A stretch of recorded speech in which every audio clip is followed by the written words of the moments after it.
Hello YouTube, you are looking at a finished product. This is the Mini P-10 done and dressed up. So this is the side view. I have 3D printed ACA logos that are on the left and right side of the siren. On the back of the siren, on the back of the cowling, I have a Civil Defense logo and a warning label that's on ACA products, ASC products.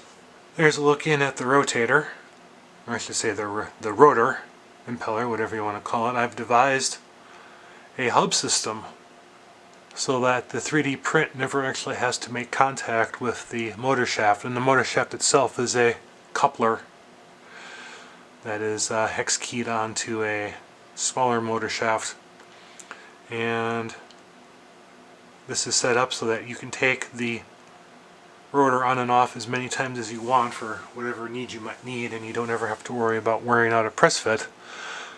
I do have to shim it with some plumber's tape, but that's all I really have to do, and with it on there, it's on there tight and it doesn't wobble and it's fairly well balanced. And then here's the expanded view of the front. It's sitting a little crooked on my couch, so that's why it looks a little tilted, because it is tilted. Here's a look with the hood off. There is my slip ring assembly. I've engineered the slip ring assembly myself. It's a two-piece unit. It's just basically some brass strips wrapped around a spindle with a gap in the spindle so that I can stick the edges through, and then on one end of the brass strips I just have wires soldered that go into the center shaft and down and out. And then for brushes, instead of just using carbon brushes, I just have a 3D printed bracket that holds some wire under spring tension, and that's what makes it contact the slip rings and hold on.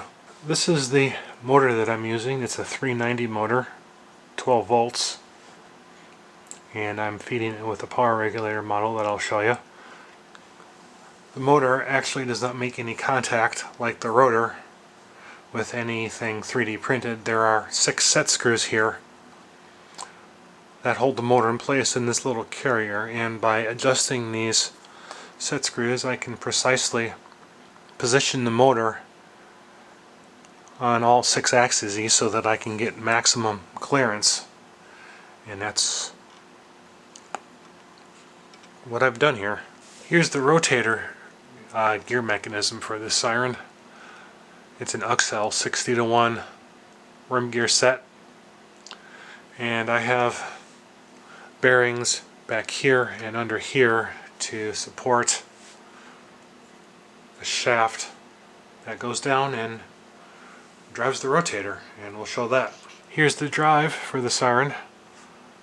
This comes down from a shaft here. There's a bearing under here to support this, and then I just have 2 pulleys and a belt, which is a good old rubber band right now. At some point I will find a proper belt for this thing, but rubber band, for now it works, so I'm sticking with it. And then the last thing here is the power control module, which is an Amazon purchase. This is rated for 12 volts at 20 amps, which is way overkill for this thing, but it does have potentiometers in here to do both voltage and current regulation. So I have the voltage cranked up, and then I just crank the current up just enough to get the motor to speed. That way if anything does happen with the motor, I don't toast my output wire. And then the last thing, it's kind of hard to see, but it's there. That's where the wire runs up under the stand and into the center spindle, and there are bearings. This actually, I will zoom the camera out. Now I'll try to refocus this here, but this entire thing sits on 2 bearings so that it can rotate freely regardless of how it's weighed down or anything. And as I can see, it moves quite freely, even with the rubber band to kind of do a little springy spring with it. So this is an overview of the now finished quarter scale ACA P-10. siren done by me.